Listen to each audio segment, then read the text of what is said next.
So I've been misunderstanding the story of Samson since I can remember, since I was taught it.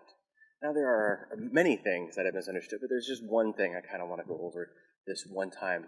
I haven't even finished reading the whole story of Samson in my personal quiet time. But the one thing that I do want to talk about is the misconception of his strength. I think that anybody who grew up in the church and heard the stories of Samson, we always had this picture of Samson was just like a future version of The Rock Johnson, Dwayne The Rock Johnson. And he was just a super strong guy, and we know that like God gave him super strong muscles before anybody else could. And that's not true at all. Hey, interrupting myself to say, watch my other videos, my main videos, mainly the one about the mark of the beast.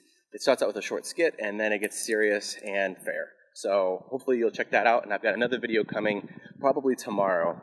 Nowhere in Scripture does it ever describe his physique. Nowhere in Scripture does it ever say that he was a strong person or a tall person or muscular in any way. It never describes it that way. It always says that the Spirit of Yahweh came upon him, and that is where he got his strength. It was always God giving him strength. It was never himself. It was never his own strength that he had 24/7 either. It was always in certain instances that God was enabling him to have strength. And that is a huge misconception that I think we've had, and that I think a lot of people will teach when they teach younger kids about the story. Oh, it's a simple story of Samson. God loved him. God blessed him. Samson was a great guy. He's a hero. He attacked the Philistines like God wanted him to. But Samson was a terrible person.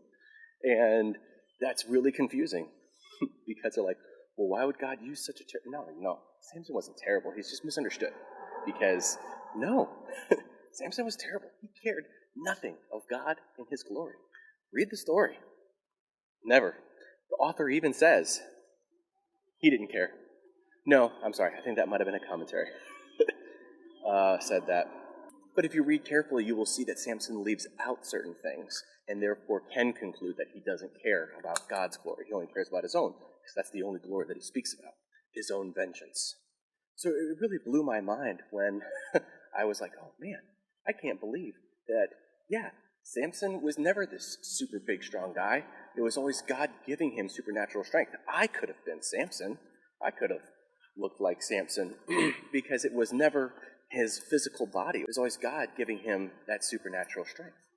And so I realized that, man, I have been misinterpreting this for the longest time. And I told my wife this, and she didn't grow up in church culture.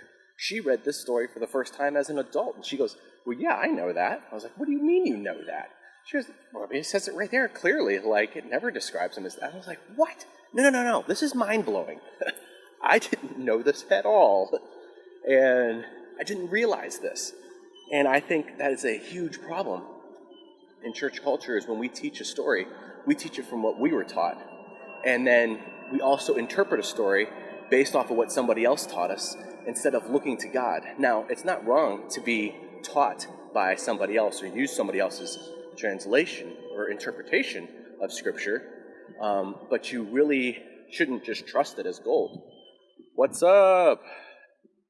So, just lost my train of thought. So, yeah, I got so distracted I forgot to finish my point. And that is that I know that a lot of times what we are originally taught about something affects the way we interpret that story from then on. Like your first impression of something always affects the way you think about something. We know that. And so your first impression about Samson is going to affect the way you read it until you really stop and critically think it. Because I read this story multiple times before, even as an adult and someone who was trying to take his faith more seriously, and I still didn't catch these errors. And it wasn't until somebody kind of pointed it out that I go, oh, what? And I reread it and I was like, how did I miss this? And it's because my first impression, or my many impressions that I had when I was a kid and learned this story, overrode what I was actually reading. That's why it's so important to really read the text and read it slowly and try to see what it is saying and not and try to make sure that your first impressions of the story don't overpower what the text is actually saying. You might even want to write down your first impressions and then read the story and see if your impressions have changed, just to see. I don't know. I might try to do that. Anyways, thanks for watching. See you again. Bye.